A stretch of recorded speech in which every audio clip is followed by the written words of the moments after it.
ఎప్పుడు నీ పెరనని ముట్టుకోలేదే కేసీఆర్. నీది కంపు నోరని తెలుసు, నీది మురికాలో కంటే అధ్వానమైన నోరని సంగతి కూడా తెలుసు. నువ్వు కేసీఆర్ స్థాయి కాదు, ఆ విషయం మొదలు గుర్తుపెట్టుకోను. ఏదో తంతే పొరపడ్డాడన్న సామెతతోని అది నిజమైన పద్ధతుల్లో వచ్చి కాసేపటికి ఆ పదవిలో పడుండొచ్చు నువ్వు, కానీ నీది ఆ స్థాయి కాదని మరోసారి నిరూపించుకున్నావు. ముఖ్యమంత్రి స్థానాన్ని దిగదార్చే పద్ధతుల్లో ఎక్కడ మాట్లాడింది? ఎవడన్నా ఎన్నికైనా కొత్త సర్పంచ్లకు చెప్తే కదా, నువ్వు డెడికేటెడ్గా పనిచేయండి, అందరు కలుపుకొని పనిచేయండి, ప్రజలు మీకు ఇచ్చిన బాధ్యతలను పూర్తిగా నెరవేర్చండి, మీ విజయం సాధించండి అని చెప్పొస్తారు ఎవరైనా.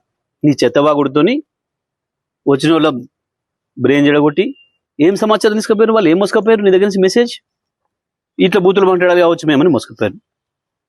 ముఖ్యమంత్రి అంటూ మాట్లాడేటప్పుడు సో ఉండాలి కదా. ఒకటి మాత్రం వాస్తవం రేవంత్, కేసీఆర్ని ఏదో ఈ రాయి కట్టుకొని నిలబడి సావు, ఆ రాయి కట్టుకొని నిలబడి సావు అని మాట్లాడుతున్నావు కదా. ఒక్కటి వాస్తవం నేను చెప్తున్నా, సాధారణ ఎన్నికలు వచ్చిన మరుక్షణమే ప్రజలు నువ్వు ఎక్కడ రోడ్డు మీద కనపడ్డా తప్పకుండా బండరాలు నీకు గట్టి హుసేన్ సాగర్లోనో మూసిలోనో పడేస్తారు.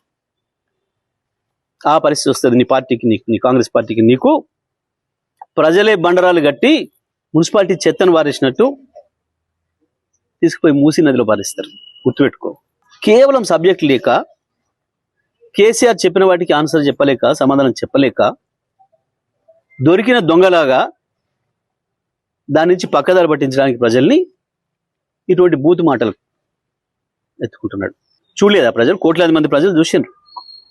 ఎక్కడికక్కడ టీవీలకు అతుక్కపోయి ప్రయాణాలు చేసే వాళ్ళు కూడా సెల్ ఫోన్లలో చూసుకుంటూ పోయినారు.